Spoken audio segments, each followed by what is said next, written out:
নমস্কার, আপনাদের সঙ্গে মীনাক্ষী। শুরু করছি ইন্ডিয়ান প্রাইম টাইমের সংবাদজনক নিউজ বুলেটিন। শুরুতে দেখে নিচ্ছি আজকের হেডলাইন্স। জলপাইগুড়িতে স্বাস্থ্য কেন্দ্রে যাওয়ার পথে রাস্তার উপর সন্তানের জন্ম দেন এক গৃহবধূ। দক্ষিণ 24 পরগনায় বিজেপির কার্যালয় থেকে উদ্ধার এক যুবকের দেহ। ডুয়ার্সে চিতাবাঘের আক্রমণে আহত দুজন। স্বাস্থ্য কেন্দ্রে যাওয়ার পথে ওদলাবাড়ি বাজারের কাছে সন্তানের জন্ম দেন একজন গৃহবধূ। তবে মা ও শিশু দুজনের তেমন কোনো শারীরিক সমস্যা হয়নি বলে জানা গিয়েছে। মাল ব্লকের ওয়াসাবাড়ি চা বাগানের মানা লাইনের 20 বছর বয়সী গৃহবধূ পায়েল কিস্কো ওদলাবাড়ি স্বাস্থ্যকেন্দ্রে আসার জন্য বাড়ি থেকে রওনা দিলে ওদলাবাড়ি বাজারের হাটখোলার পাশে বাথরুম করতে গিয়ে শেডের পাশে একটি টয়লেটের পাশে কন্যা সন্তানের জন্ম দেয়। এরপর পায়েল চিৎকার করতে থাকলে আশেপাশের দোকানদার ও ইন্দুদেবী প্রসাদ এবং লক্ষ্মী বড়াই গ্রামে দুজন মহিলা ছুটে এসে ওই গৃহবধূকে সাহায্যের জন্য এগিয়ে আসেন। আমাকে তো ফোন করছে এখান থেকে স্যাররা, আমি গেলাম তো দুইটা অ্যাম্বুলেন্স সঙ্গে ঢুকলো। তো দেখি উল্টা দিকে এটা জুতা বাজার যেখানে লাগে হীরা রোডে ঢুকছিলাম, ওখান থেকে ঢুকলাম তো দেখি বাজারে চা খাইতে গেছিলো বলে ডেলিভারি হয়ে গেছে। পুলিশ খবর দিল? হ্যাঁ, ওরাই খবর দিছে। ওয়েট একটু সামান্য কম আছে, 2 কেজি 48 গ্রাম মতো। ঠিক আছে, কি হয়েছে জানেন কি? হ্যাঁ কি হয়েছিল না, বাইরে নর্মাল ডেলিভারিতেই, বাট বাজারে হয়েছে। ডেলিভারিটা বাইরে হয়েছে, হসপিটাল বাইরে। এই ঘটনার খবর পেয়ে ওদলাবাড়ি হাসপাতাল থেকে অ্যাম্বুলেন্স ও আশাকর্মী ঘটনাস্থলে আসে। তারপর মা এবং শিশুকে অ্যাম্বুলেন্সে করে ওদলাবাড়ি স্বাস্থ্যকেন্দ্রে আনা হয়। সেখানে প্রাথমিক চিকিৎসা করে পায়েলের শারীরিক উন্নতির জন্য আবার মালবাজার সুপার স্পেশালিটি হাসপাতালে স্থানান্তরিত করা হয়। Indian prime time, Jalpaiguri. মহিলাদের স্বনির্ভর করে ভবিষ্যতে নতুন আলোর দিশা দেখাতে বন্ধু মিলন কমিটি দীর্ঘদিন ধরে তাদের প্রয়াস চালিয়ে যাচ্ছে। আর তাদের এই উদ্যোগে বহু মহিলা ঘরে বসে নিজেদের কর্মসংস্থান খুঁজে পেয়েছে।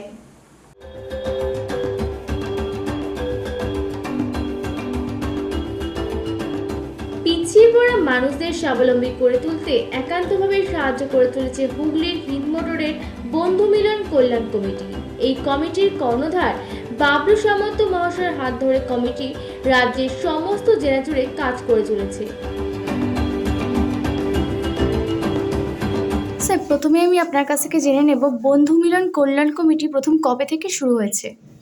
বন্ধু মিলন কল্যাণ কমিটি শুরু হয়েছে 1998 থেকে। 17ই জুলাই বন্ধু মিলন কল্যাণ কমিটি সফর শুরু হয়েছে। কি উদ্দেশ্য নিয়ে আপনি এই কমিটি গঠন করেছেন? এই উদ্দেশ্য নিয়েই কমিটি গঠন করেছিলাম আমি, যে যারা গরিব হয়ে জন্মগ্রহণ করেছে, গরিব হয়ে মরতে দেব না। আমি তো কাউকে টাকা পয়সা সাহায্য করতে পারবো না, তাই একটি কাজের মুহূর্তে একটি কাজ দিয়ে সাহায্য, সেই কাজের ইয়েতে আমরা বন্ধু মিলন কল্যাণ কমিটির সংস্থা যে আমি সফর শুরু করেছিলাম। বর্তমানে এই কমিটি কোথায় কোথায় গঠন হয়েছে? এই কমিটি হেড অফিস হচ্ছে আমাদের এখন হচ্ছে হিন্দমোটর। সারা পশ্চিমবঙ্গে প্রতিটা জেলায় প্রায় 23টা জেলাতেই এই কমিটি আমাদের গঠন হয়েছে এবং সকলেই কাজ করছে। আর এই কমিটি হচ্ছে আজকে নানা করে 2 বছর হয়ে গেল, প্রায় পশ্চিমবঙ্গের সব জায়গাতেই কমিটি গঠন হয়েছে। সাধারণ মানুষের কাছ থেকে কতটা সাড়া পাচ্ছেন? সাধারণ মানুষের কাছে সাড়া বলতে প্রায় সারা পশ্চিমবঙ্গতেই সাড়া পাচ্ছি, লক্ষ লক্ষ মানুষের সাড়া পাচ্ছি। আপনারা দেখেছেন আমাদের কোনো মিটিংয়ে হচ্ছে কোনো জায়গা 1.5 লাখ, কোনো জায়গা 50,000, 70,000, 80,000 করে হচ্ছে মানুষ যে আমার একটা কমিটির মিটিংয়ে আসছেন, ঠিক আছে, তাহলেই বোঝা যায় যে কিভাবে সারা পশ্চিমবঙ্গে আমরা সাড়া পাচ্ছি। এবং হচ্ছে এই থেকেই বোঝা যায় যে মানুষ আমাদের কাছে যে কাজটা পাচ্ছে স্বতঃস্ফূর্তি হিসেবে নিচ্ছে এবং তারা হচ্ছে আমাদের কমিটির পাশে সদস্য আছে ও সুন্দরভাবে সাড়া পাচ্ছে। এই কমিটির মূলত যাত্রাটা কিভাবে শুরু হলো? এই কমিটির মূলত যাত্রা শুরু হলো এটা, যে হচ্ছে আমার জীবনে যেটা যুদ্ধ ছিল, যে অসহায় মহিলারা এবং আমার দেশের ছেলেমেয়েরা এবং যুবক যুবতী কিভাবে হচ্ছে বাড়িতে বসে এবং ফ্যাক্টরিতে গিয়ে বা হচ্ছে তাদের ভবিষ্যৎ তৈরি করবে, ঠিক আছে, এইভাবে আমি আমার যাত্রা শুরু করেছি। যে এই যাত্রার মধ্যে যেমন ধরো ক্ষুদ্র শিল্প কিভাবে মহিলারা 8 থেকে 10 টাকা রোজগার করবে, সেটা আমি সাকসেস হয়েছি, 100% সাকসেস হয়েছি। এবং কিভাবে আমার দেশের যুবক যুবতীর ভবিষ্যৎ তৈরি হবে, তাই তো আমরা ভবিষ্যতে প্রায় 2.5 লক্ষ ছেলে মেয়ের ভবিষ্যৎ তৈরি করেছি। আর ক্ষুদ্র শিল্প তো 57 লাখ মহিলা আমাদের সাথে জড়িত হয়ে গেছে এবং তারা কাজ পেয়েছে এবং আগে বেড়ে আমার টার্গেট হচ্ছে 3 করোড়। এই কাজটা কিভাবে হচ্ছে যদি আমাদের বিস্তারিতভাবে একটু বলেন। এই কাজটা হচ্ছে যেমন ধরুন হচ্ছে কাজু, কিশমিশ এইসব প্যাকিং হচ্ছে, কিন্তু একটা প্রসেসিং আছে, একটা ফর্মুলা, অ্যাকচুয়ালি একটা ফর্মুলা। এই ফর্মুলাটা কীরকম ফর্মুলা, যেমন আমাদের কমিটি আছে, প্রত্যেক জায়গায় ধরুন হচ্ছে 12 জনের একটা কমিটি আছে, তার নিচে একটা করে হচ্ছে সুপারভাইজারের নিচে আবার একটা করে সুপারভাইজার, যে প্রথম সুপারভাইজার তার নিচে হচ্ছে 27 জন। এই যে 27 জন আছে, এই 27 জনের পিছনে 3 নয় 27 একটা মেন সুপারভাইজার হয়ে গেল, এবং তার পিছনে একটা করে আবার 9 জনের পিছনে একটা করে সুপারভাইজার, তার নিচে 8 জন। এইভাবে কাজটা প্রসেসিং হয়ে একদম কাজটা হচ্ছে। আর এখানে কাজু, কিশমিশ, বাদাম, পোস্ত, এখন 9টা আইটেম আমি শুরু করেছি সারা পশ্চিমবঙ্গে। অলরেডি এখন 57 লক্ষ মানুষ, এই মহিলা আমাদের সাথে জুড়ে গেছে। বারবার একটা কথাই বলছি, যে কোনো জায়গায় আমরা যদি কমিটির মিটিং ডাকি, সেখানে না করে কোথাও 20,000, কোথাও 30,000, কোথাও 50,000, কোথাও 1.5 লাখ, কোথাও 1 লাখ, সারা পশ্চিমে তো সারা ছড়িয়ে গেছে এটা। এবং আমরা 14 বছর যুদ্ধ করে এটা সাকসেস করেছি। এখানে কোনো রকম কারোর সাথে চাঁদা পয়সা নেওয়া হয় না, এবং মিটিং হলে এবং একটা খাতা পেন পর্যন্ত আমরা কমিটিকে দিই।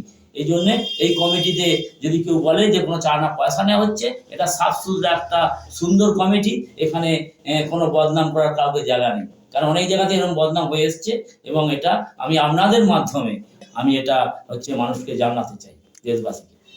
আগামী দিনে এই কমিটি নিয়ে আপনার আর কি কি পরিকল্পনা রয়েছে? দেখুন, পরিকল্পনা যেগুলো আছে সেই পরিকল্পনাকে আমি এক এক করে বলি। যেমন ধরুন আমার হচ্ছে, যেমন এখন কাজু, কিশমিশ, পেস্তা, বাদাম, এরকম 9টা আইটেম আমি শুরু করেছি। এই 9টা আইটেমের পরে আগামী দিনে যেমন ধরুন পোস্ত, এগুলো তো আছেই, ঠিক আছে। যেমন ধরুন আপনি হচ্ছে আচার ফ্যাক্টরি, হচ্ছে ম্যাগি ফ্যাক্টরি, বড়ি ফ্যাক্টরি, তারপর পাঁপড় ফ্যাক্টরি, ধূপ ফ্যাক্টরি, নানা ধরনের ফ্যাক্টরি মানে আমরা ছোট ছোট করে খুলতে চলেছি, এবং অলরেডি প্রসেস শুরু হয়ে গেছে। তেল থেকে আরম্ভ করে সমস্ত ফ্যাক্টরি আমরা গ্রামে গ্রামে ছোট ছোট জায়গায় আমরা করব, এবং অলরেডি শুরু হয়ে গেছে। আমরা তেমনি কাজ শুরু করে দিয়েছি। এটা শুরুর জন্য প্রথম চেষ্টা যে শুরু করেছি, এতেই মানুষের যে একটা সারা, কারণ তারা ঘরে বসে 8 থেকে 10 হাজার রোজগার করছে, ঠিক আছে, এটা কে করবে না? হ্যাঁ, তো এটা যে স্বপ্ন ছিল আমাদের কমিটি, এই কমিটির হচ্ছে স্বপ্ন একদম 100% পূরণ হয়েছে, এবং দেশের মহিলারা কিভাবে রোজগার করবে বা করছে সেটা যে একটা প্রসেসিং সুন্দরভাবে আমরা গঠন করেছি। স্যার, দর্শক বন্ধুদের উদ্দেশ্যে যদি একটু দেখান যে প্যাকেজিংটা, এই যে প্যাকেজিং হচ্ছে, এই যেমন হচ্ছে এটা হচ্ছে আপনার কাজু, ঠিক আছে, এটা হচ্ছে বাদাম, এটা হচ্ছে আখরোট, এটা হচ্ছে কিশমিশ, ঠিক আছে, আরো আছে সব আইটেম, ছোট বড় বিভিন্ন প্যাকেট, সুন্দর সিস্টেম গঠন করেছি, আমি আগেই বলেছি। আর এই সব প্যাকেজিং আমরা দেখতে পারেন, হচ্ছে এই প্যাকেজিং আমরা দেখাচ্ছি, ঠিক আছে। এই সব প্যাকেজিং সব মহিলারা, প্রত্যেক মহিলা বাড়িতে বসে কোথাও যেতে হবে না, তাদের কাছে কাজ পৌঁছে যায়। সব জিনিসপত্র আপনারাই পৌঁছে দিচ্ছেন? আমরাই সব কিছু পৌঁছে দিই। এর একটা বললাম না, কমিটি আছে, কমিটির দ্বারা সব পৌঁছে যায়। প্রত্যেকের কিন্তু একটা ভালো পয়সা আছে, যে যেমন হচ্ছে কমিটি যেই সব জায়গায় থাকবে সেই সব জায়গায় আস্তে আস্তে স্টেপ বাই স্টেপ রোজগার আছে। এখন রেগুলার প্রায় 50-60 জন ছেলেকে বিনা স্বার্থে আপনারা দেখবেন, প্রত্যেক দিন আসবেন, ঠিক আছে, মানে প্রত্যেক দিন 50-60 জন ছেলে এখান থেকে রিক্রুট। এটা কি শুধু পশ্চিমবঙ্গের মধ্যে না, পশ্চিমবঙ্গের বাইরেও চলছে? পশ্চিমবঙ্গের মধ্যেও আছে, পশ্চিমবঙ্গের বাইরেও আছে। পশ্চিমবঙ্গের বাইরে সারা ভারতবর্ষেই এটা আমরা করেছি। তবে আস্তে আস্তে আমার টার্গেট আছে 5 লক্ষ মহিলাকে সারা ভারতবর্ষে, আর 3 লক্ষ মহিলাকে পশ্চিমবঙ্গে আমি একদম টার্গেট বলতে কি, এটা কোনো প্রতিশ্রুতি নয়, সত্যি করে দেখানো হয়েছে। করছে এটা হচ্ছে আমার নিজস্ব একটা সংস্থা, এবং আমাদের এই বিশাল বড় কমিটি, ঠিক আছে। এতে বাধা বিপত্তি অনেকই আসছে, সেই জন্য আমি খুব তাড়াতাড়ি সরকারের সাথে কথা বলবো। হয়তো খুব তাড়াতাড়ি কথা বলবো সরকারের সাথে, হয়তো আমি 11 তারিখে সরকারের সাথে দেখা করতে পারি, একটা মনোবৃত্তি আমার কাছে আছে, ঠিক আছে। এবং সেন্ট্রালেরও আমরা হচ্ছে পরামর্শ কিছু নেব, কারণ এত বড় সংস্থা যে চালাচ্ছি আমি, ঠিক আছে, এতে বহু পয়সার দরকার, ঠিক আছে। আর যে স্বপ্ন অ্যাকচুয়ালি ছিল, সেই স্বপ্ন 100% পূরণ হয়ে গেছে। এইটাই আমার কাছে অনেক। এখন শিফট রূপ দেওয়া হয়ে গেছে। এবার এটাকে কিভাবে আরও আগে বাড়িয়ে আমি দেশের অসহায় মহিলাদের, কোটি কোটি মহিলাদের আমি কাজ দিতে পারবো, ঠিক আছে, তার যে আমার কাছে যে মানে ফর্মুলা আছে, সেই ফর্মুলা দিলে সেটা আমি এখন হচ্ছে আগে বেড়ে আমি। বন্ধু মিলন কল্যাণ কমিটির নামটা কেন রাখলেন? বন্ধু মিলন কল্যাণ কমিটি বলতে আপনি লোগো দেখেছেন, এই যে লোগো, এই লোগোর পিছনে বন্ধু মিলন কল্যাণ কমিটি সব কিছু ইশারা বোঝানো আছে। বন্ধু মিলন, ঠিক আছে, আগে বন্ধুত্ব হয়, তারপর মিলন হয়।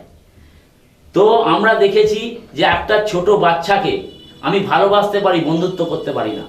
সেই বড় ছোট বাচ্চা যখন বড় হবে তখন কিন্তু আমি তার সাথে বন্ধুত্ব করতে পারি। যার জন্য বন্ধু মিলন কল্যাণ কমিটির নামটা আমি চয়েস করেছিলাম। এটা 1997-98। স্যার, আজকের এই প্রোগ্রামটি দেখে যদি আমাদের কোনো দর্শক বন্ধু আপনাদের এই কমিটিতে যোগ দিতে চায় তাহলে কি করণীয়? 100% তারা যোগ দেবে। করণীয় সিম্পল, তারা তাদের বায়োডাটা নিয়ে আসবে এবং খালি যোগ দিলে তাই মেনে যোগ দেবে না, তার রোজগার শুরু হয়ে যাবে।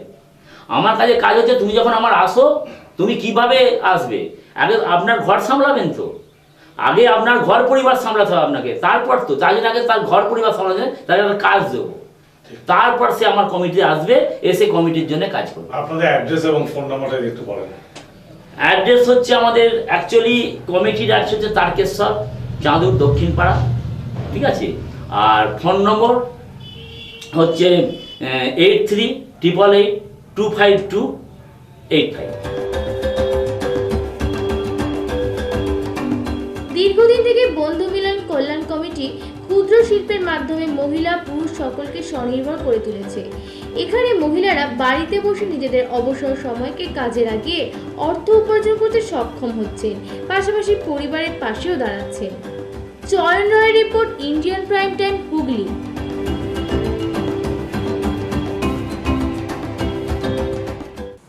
এখন নিয়ে নিচ্ছে একটা বিজ্ঞাপন বিরতি, ফিরে আসছি বিরতির পর।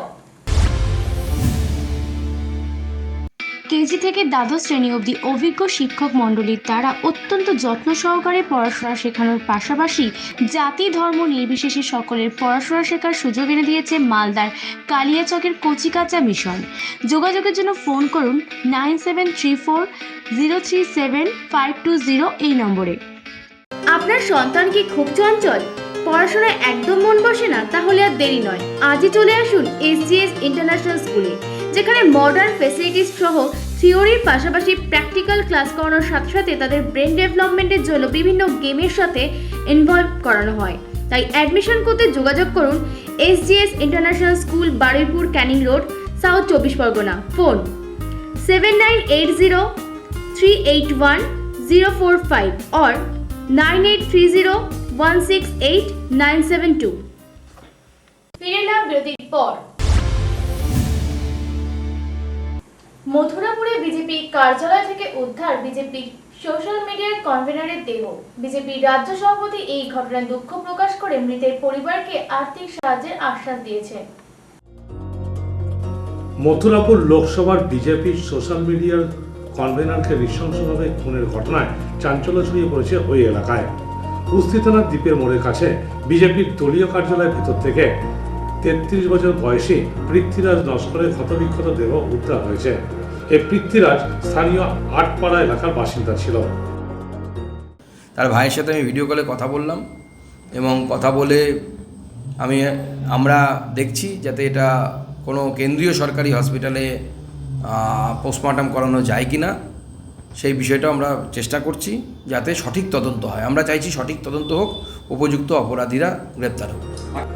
এদিন বিজেপি রাজ্য সভাপতি সুকান্ত মজুমদার মৃত ভাইয়ের সাথে ভিডিওতেও কথা বলে আর তাদের পরিবারকে আর্থিক সাহায্য ও পরিবারের পাশে থাকার আশ্বাস দেন। সুকান্ত মজুমদার এই ঘটনায় পুলিশের নিষ্ক্রিয়তার অভিযোগ করেন। পাশাপাশি মৃতদেহটি ময়নাতদন্ত কোনো কেন্দ্রীয় সরকারি হাসপাতালে করা যায় কিনা সে বিষয়ে বিজেপি চেষ্টা করছে বলে জানান। ইন্ডিয়ান প্রাইম টাইম, দক্ষিণ 24 পরগনা। ডুয়ার্সে চিতাবাঘের হানায় ঘুম উড়েছে এলাকাবাসীদের। এবারে চিতাবাঘের আচমকা হানাতেই গুরুতর আহত হয়েছে দুজন। ডুয়ার্সের চিতাবাঘের হানা বেড়েই চলেছে। এদিন ডুয়ার্সের নাগরাকাটা ব্লকের আংরাভাষা 1 নম্বর গ্রাম পঞ্চায়েতের কলাবাড়ি চা বাগানে চিতাবাঘের হানায় লব ওরাও নামে এক যুবক আহত হয়েছেন। জানা গেছে, লব চা বাগানে কাজ করার সময় আচমকা তাকে পেছন থেকে একটি চিতাবাঘ গলায় ও ঘাড়ে আক্রমণ করে। এরপর লবের চিৎকার চেঁচামেচি শুনে স্থানীয়রা আসতেই চিতাবাঘটি পালিয়ে যায়। এরপর প্রথমে লবকে এলাকাবাসীরা কলাবাড়ি চা বাগানে হাসপাতালে নিয়ে যায়। পরে শুল্কাপাড়া গ্রামীণ হাসপাতালে নিয়ে যাওয়া হয়, কিন্তু তাকে উন্নত চিকিৎসার জন্য সেখান থেকে মালবাজার সুপার স্পেশালিটি হাসপাতালে পাঠানো হয়েছে। এর আগেও তো আপনার ওই এর আগে হয়েছিল, বারবার হইতেছে এরকম অত্যাচার। ওই জিনিসটা যাতে না হোক এটাই আমি চাই। মানে চিতাবাঘের কি একটা আতঙ্ক আমাদের যে 26টা সেকশন আছে, ওই 26টা সেকশনে বলতে গেলে 10টা সেকশনে বাঘ হবে, এরকম অবস্থা।